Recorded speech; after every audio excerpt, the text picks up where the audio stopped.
জামাত ইসলামকে নিয়ে বেশি বাড়াবাড়ি করা এবং এদের সাথে বেশি ঘষাঘষি করা। আর এই যে একটা জামাত ইসলামের আমির এই শফিকুর রহমান সাহেব নিজেকে এমন আধুনিকতার তত্ত্ব দিচ্ছে যেগুলোর সাথে বাস্তবতার কোনো মিল নাই। জামাত ইসলামের একটা ধর্ম ব্যবসায়ী। আমার আজকের অতিথি জামায়াতে ইসলামের আমির ডাক্তার শফিকুর রহমান এবং যুক্ত আছেন বিএনপির সাবেক সংসদ সদস্য সৈয়দা আসিফা আশরাফি পাপিয়া। স্বাগত জানাচ্ছি আপনাদের দুজনকেই আইবিটিভির নিয়মিত আয়োজন রাজনীতির এপিঠ ওপিঠে। ধন্যবাদ আপনাকে এবং আপনার শ্রোতা দর্শক মন্ডলীকেও ধন্যবাদ। আপনার কাছ থেকে শুরু করতে চাই, অনেক প্রশ্ন, যতটা সম্ভব উত্তর নেবার চেষ্টা করব। খালেদা জিয়া যখন বিদেশে যাচ্ছেন, লন্ডনে যাচ্ছেন, তখন জামায়াতের আমিরের সাথে প্রধান উপদেষ্টার বৈঠক চলছে বা বৈঠক হচ্ছে। এই ক্ষেত্রে আমি একটা কথা বলি, এই সরকারের সবচেয়ে অসহনীয় এবং অসহ্য বিষয় হচ্ছে এই জামাত ইসলামকে নিয়ে বেশি বাড়াবাড়ি করা এবং এদের সাথে বেশি ঘষাঘষি করা। আর এই যে একটা জামাত ইসলামের আমির এই শফিকুর রহমান সাহেব নিজেকে এমন আধুনিকতার তত্ত্ব দিচ্ছে যেগুলোর সাথে বাস্তবতার কোনো মিল নাই। জামাত ইসলামের একটা ধর্ম ব্যবসায়ী, ধর্মকে পুঁজি করে সাধারণ মানুষকে ধোঁকা দিয়ে এবং তাদের দাঁড়িপাল্লায় ভোট দিলে জান্নাতুল ফেরদৌস বরাদ্দ দেওয়া হবে, এই সমস্ত মিথ্যাচার করে তারা বিভিন্ন জায়গায় মহিলাদেরকে পাঠায় এবং নিজেরা যে এই সমস্ত প্রচার প্রচারণা চালিয়ে ধর্মভীরু মানুষকে বিভ্রান্ত করে রাজনৈতিক ফায়দা হাসিলের অপচেষ্টাকারী এই জামাত ইসলামকে ঠিক তেমনি ভাবে আমি অপছন্দ করি।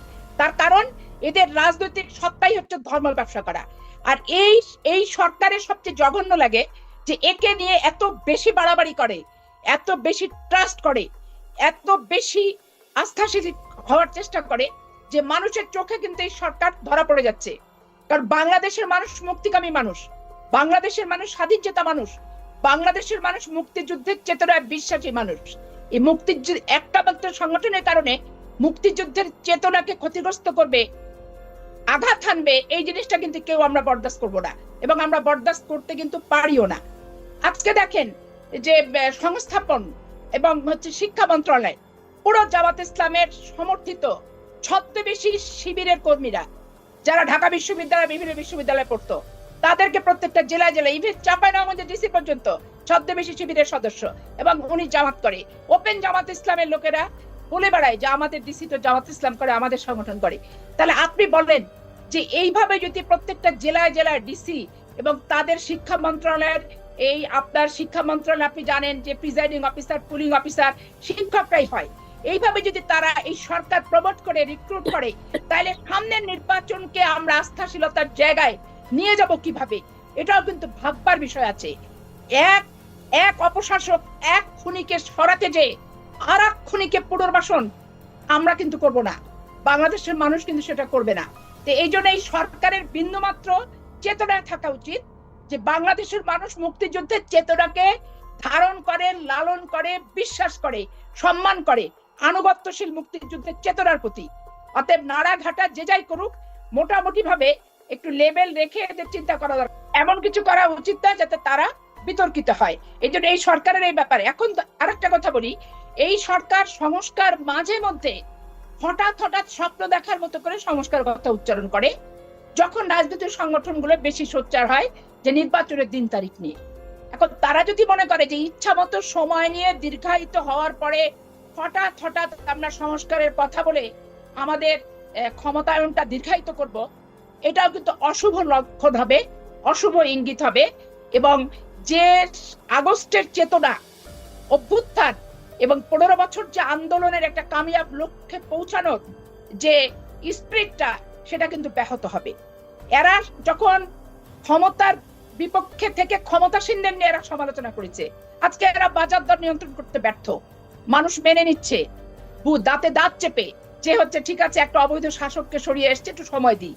আজকে ট্রাফিক জ্যাম এত বেশি ঢাকা শহর গোটা বাংলাদেশে, সেখান থেকে ধরেন মানুষ নাভিশ্বাস এবং কোথাও কোনো সিস্টেম নাই, শৃঙ্খলা নাই, প্রশাসন নীরব হয়ে বসে আছে, কোনো কার্যকারিতা নাই, টেবিল চেয়ার আছে, পোস্ট আছে, বেতন খাচ্ছে কিন্তু ভূমিকা নাই। কারণ প্রশাসনে এত অবৈধ শাসনের ক্ষমতা প্রয়োগ করে অভ্যস্ত হয়ে গেছে যে তারা বৈধ শাসনের কথা কি করা উচিত, দায়িত্ব এবং কর্তব্য বোধটাও কিন্তু তারা ভুলে গেছে।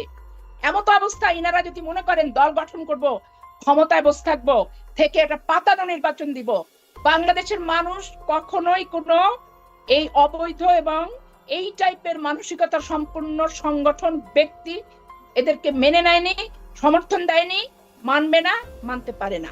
এটাই হচ্ছে চরম পাতানো সত্য কথা। নির্বাচনের সংখ্যা কেন করছেন? যেভাবে ডিসি এবং শিক্ষা মন্ত্রণালয় নিয়োগ দিচ্ছে এবং বিভিন্ন জেলায় জেলায় জামাত ইসলামকে যেভাবে প্রশাসনিকভাবে যে দৌরাত্ম্যটা আমি উপলব্ধি করছি এবং কিছু কিছু ক্ষেত্রে আমি নিজে প্রত্যক্ষভাবে অবলোকন করছি, এতে আমার সন্দেহ হচ্ছে প্রথমত। দ্বিতীয়ত হচ্ছে এরা যদি সংগঠন তৈরি করে, তাহলে ক্ষমতায় থেকে সংগঠন তৈরি করলে তাদের অধীনে কি পাতানো নির্বাচন ছাড়া অবাধ, সুষ্ঠু, নিরপেক্ষ, গ্রহণযোগ্য সার্বজনীন নির্বাচন হওয়ার কোনো সম্ভাবনা থাকে কি? থাকে তো না।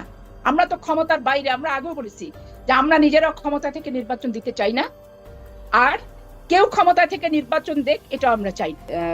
এই সরকার জামাত ইসলামীকে নিয়ে অতি বাড়াবাড়ি, মাখামাখি, ঘষাঘষি এই বিষয়গুলো যে করছে, আসিফা পাপিয়া বলছিলেন, আপনারা এটিকে মানে ঠিক এভাবেই দেখেন কি? আসলে কি এরকম কিছু আপনাদেরও মনে হচ্ছে? বিএনপি তো আমার সামনে নাই, আপনি আছেন। আপনি একজন সচেতন সাংবাদিক হিসাবে আপনি কি একটু বলবেন যে উপদেষ্টা পরিষদের কোন লোকটা জামাত ইসলামের? আপনাকে জানা আছে, একটু বলতে পারবেন? এটা আপনার জোট সঙ্গী, একসময়ের জোট সঙ্গী, তারা আপনাদের সম্পর্কে ধারণা পোষণ করছে। Nobody is there. তারা কারা? তাদেরকে আমি কোনো দলীয় পরিচয়, কারো প্রতি সহানুভূতিশীল, কারো প্রতি দুর্বল, তার অতীত রাজনৈতিক সংশ্লিষ্টতা, এই নিয়ে আমি তাদেরকে প্রশ্নবিদ্ধ করা আমার জন্য আমি উপযুক্ত নই। তাহলে আপনি কি বলবেন যে না, আপনার আসলে আপনাদের সাথে সরকারের বিশেষ কোনো সম্পর্ক বা কোনো প্রভাব নাই, আপনাদের সরকারের উপর কোনো গুরুত্ব নেই? 10টা দলের যেমন আমাদেরও তেমন, প্রশ্নই উঠে। জি, এই যদি এটা বলে থাকেন, এটা আরেকটা আনজাস্ট। আপনার কাছে এবার একটু আসি যে আপনারা রাষ্ট্র সংস্কারে যে 41 দফা প্রস্তাব দিয়েছেন, সেই বিষয়গুলো নিয়ে কয়েকটা বিষয় একটু কথা বলতে চাইবো।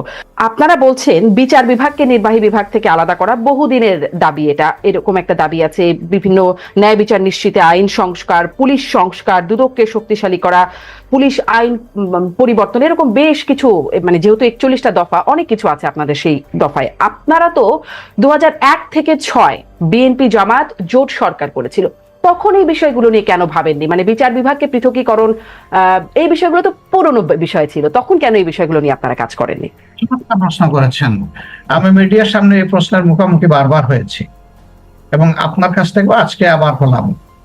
এই জন্য আপনাকে ওয়েলকাম এই প্রশ্ন করার জন্য। এই বিষয়গুলো, অতীতের অভিজ্ঞতাগুলো সামনে রেখেই এবারকার এই ইন্টারিম গভর্নমেন্টের জন্য আমরা মূল থেকেই বলে আসছিলাম যে তাদেরকে যৌক্তিক সময় দিতে হবে। আমরা কিন্তু মূল থেকে কোনো সময় বেঁধে দেইনি যে এতটুকু সময়ের সীমাবদ্ধতার মধ্যে যা পারেন আপনাদেরকে করতে হবে, ওটা আমরা বলি নাই। আমরা বলছি যে এই সরকারকে এই মৌলিক জায়গাগুলোতে সংস্কার করে ফেলতে হবে।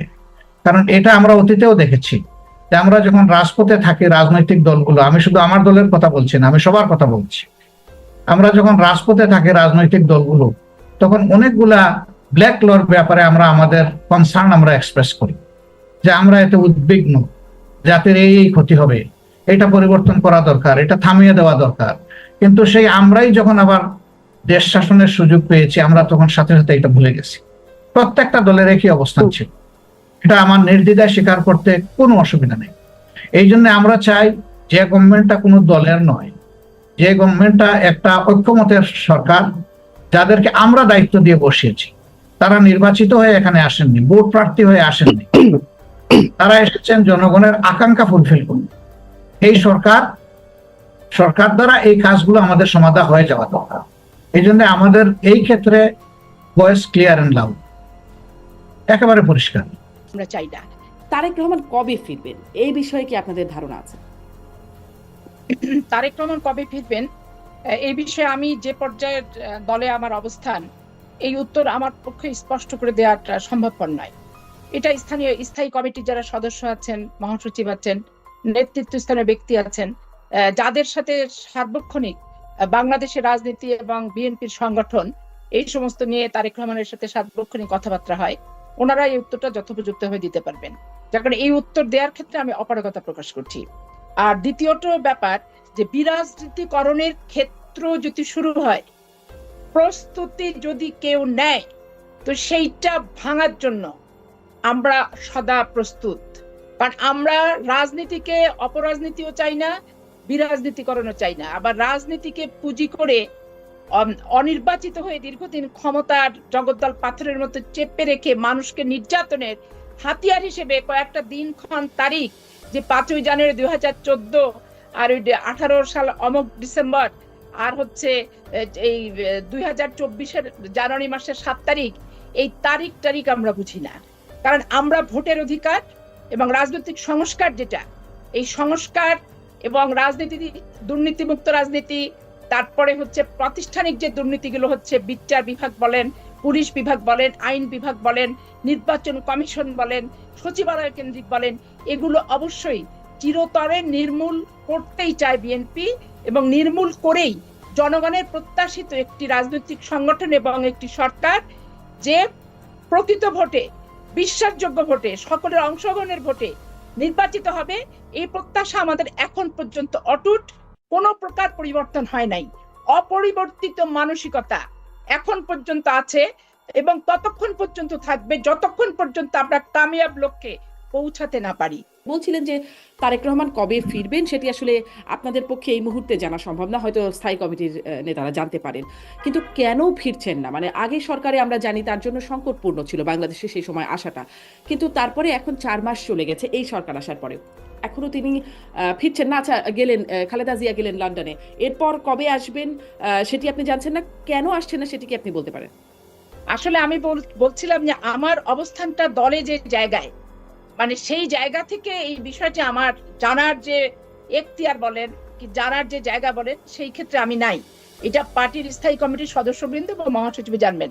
তবে আমার সুস্থ জ্ঞানে আমি যেটা বুঝি যে তারেক রহমান সাহেব 15 বছর উনি এই যে পারিবারিক রাজনীতির যে বিষয়টা আসছে, রুহুল হোসেন প্রিন্স ভাই তুললেন, এখানে দেখেন জিয়াউর রহমান যখন নির্মমভাবে নিহত হয় 30 মে 1981 সালে চট্টগ্রাম সার্কিট হাউসে, তখন পার্টি বেগম খালেদা জিয়াকে ছাড়া বিভিন্ন জনকে নেতা বানিয়ে চালানোর চেষ্টা রাজনৈতিক সংগঠন বিএনপির লোকেরা করেছে, কিন্তু যখন পর্যায়ক্রমে দেখেছে ব্যর্থ হয়েছে, দল ভেঙে নতুন দলে যাচ্ছে, তখন আস্থার জায়গা বেগম খালেদা জিয়াকে দায়িত্বটা দিয়েছে। এবং বেগম খালেদা জিয়া দীর্ঘ 9টি বছর আন্দোলন করে উনি ওনার যোগ্যতা, আপোষহীনতা, স্বকীয়তা এবং বিএনপির মতো একটা সংগঠন শহীদ রাষ্ট্রপতি জিয়াউর রহমানের অনুপস্থিতিতে ঠিক তার মতো করে, তার আদলে, তার মানসিকতা এবং তার রেখে যাওয়া দলটাকে তার লক্ষ্যমাত্রায় পৌঁছানোর জন্য যোগ্য ব্যক্তি হিসেবে দল যে সেদিন সিদ্ধান্ত নিয়েছিল, সেটি কিন্তু পরবর্তীতে প্রমাণিত হয়েছে।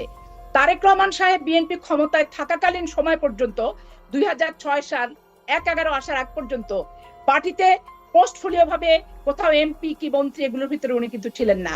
কিন্তু পার্টির যখন দুর্দিন, মা গৃহবন্দী, মাকে আটকে রাখছে, মাকে চিকিৎসা নিতে দিচ্ছে না, দল পার্টি নেতাদের লক্ষ লক্ষ মামলায় ঝুলছে, উনি যেখানে ছিলেন সেখান থেকে এই 15টি বছর এই দলটিকে নেতৃত্ব দেওয়ার চেষ্টা করেছেন এবং সফল নেতৃত্ব দিয়েছেন। দল তার নেতৃত্বে সুসংগঠিত, তার নির্দেশিত কর্মসূচি এবং তার নির্দেশিত পথেই বাংলাদেশের বিএনপি পরিচালিত। অতএব এইখানে -2 আর -1 আর জিয়াউর রহমানের পরিবার দেখছে না বিদেশে কিচ্ছু যায় আসে না।